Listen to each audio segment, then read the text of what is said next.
It is our wedding trends show today. It's been a lot of fun, and your wedding, of course, is meant to be a really good day. For some people, the greatest day of their life. But with excess food thrown away, leftover flowers just dumped in the garbage, it can also be one of the most wasteful.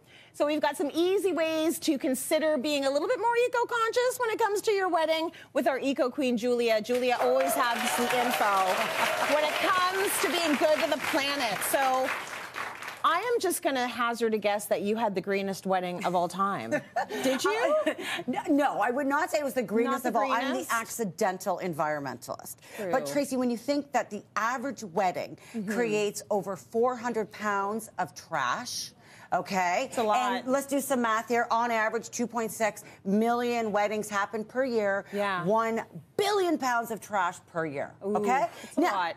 My wedding, we were a little more eco-friendly than that. Okay. Lots of things that we did. You know, we had, you know, local wines, local flowers, thrifted vases. Good. But the best, Trace? What? My dress. Well, let's talk about the dress. We both have a dress story. When did you get married, by the way? I got married in 2001. Okay, so eco everything was not necessarily cool at the time. No. People were not, I mean, I don't know why we weren't more into it, because we should have been. The warning signs were all there, but we weren't. No. In 2001. No. Okay, so talk to me about your dress. Where did the dress come my from? dress is... Value Village. Close. Okay. Close. My mother's closet. Oh, even better. So I wore my mom's dress, completely redesigned it. She was married in 1964. Oh, look at these and then I was married in 2001. So we took the top of my mom's dress, made my headpiece from that, used the arms to extend the train. I wanted a longer train. I had some Princess Diana vibes. Yeah. So it was just a great way to incorporate a bit of history, but also a sustainable, by accident. That's right. I love that. So my dress, I remember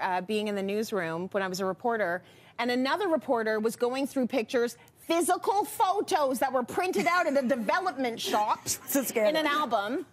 And I was like, I was getting married that year, and I thought, that's the dress I love. And my friend or my colleague said to me, well, let me ask her if she'll sell it. She's done with it. She already got married. And her friend ended up saying, fine, $200. Give me a check. And I gave her a check. No e-transfer. There was no e-transfer, y'all. So I give her the check, and then she's like, just go on Richmond Street. There's a studio. There's a couple of guys that have it. I went there. They were like, try on the dress. I put on the dress. They're like, it's a yes. And I got my wedding dress. My mom wasn't there. My sister wasn't there. It was the easiest thing ever. I went home with my $200 dress, and I love that dress to this day. Okay, so one of the biggest trends that you are finding this year is exactly that. You were so ahead of the curve. But online searches are up by 90% for secondhand wedding dresses. Good. Pre-owned wedding dresses. Yeah. So this is one of the biggest trends that you are seeing with brides more and more and more, which is, again, one of those accidental environmentalist things that you could do. I think it's a lovely thing, especially when it comes from the family. Let's talk about the bridal party. Oh, my God. Talk about a dress you're only going to wear once. Please. Yeah, no kidding. I do not care how many times she tells you, oh, you're going to love it. Oh, you're going to wear it again. You're not. It doesn't happen. Yeah. You know, because you chose it, right? Let your bridesmaid choose what they want to wear. Yes. This is such a trend that you're seeing with those mix-match wedding parties. Yes. And it's because of that. So the idea, if you do want to go with a mix-match wedding party, go with like a color theme, or go with a length, or go with a silhouette. Sure. So therefore, they're similar, but everyone is wearing what they feel comfortable in. I love that. Right? When you've got people in different sizes that feel comfortable in different things, it's nice to give them a little bit of room to decide for themselves. The venue is usually a lot of money, and you know, I'm sure a lot of waste happens there as well. And that's where, when we talk about those 400 pounds, that's where it's happening. Food waste, water waste, electricity, all of that.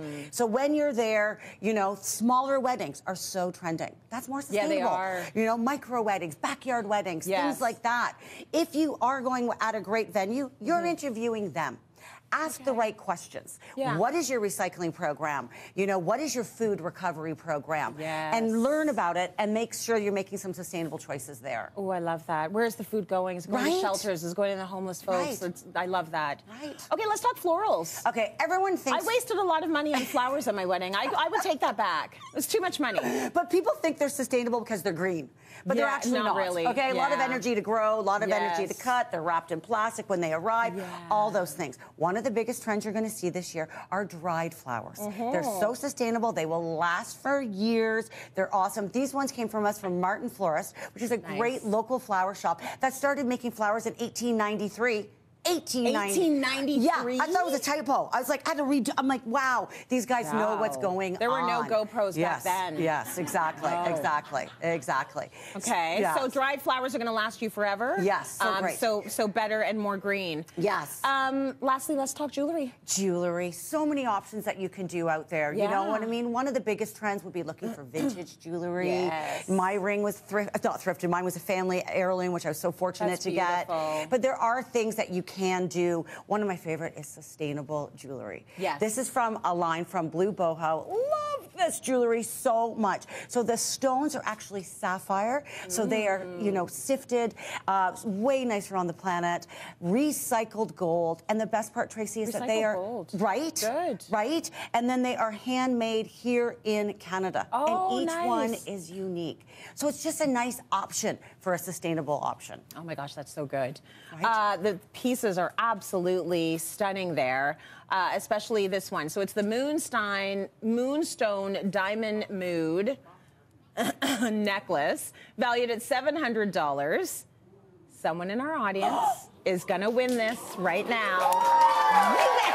From Blue Boho, okay? I've got all of your names in my little jar, so let's get a drum roll going, and I'm going to pick a winner right now for this $700 gorgeous piece of jewelry, which is going to Larissa Ho.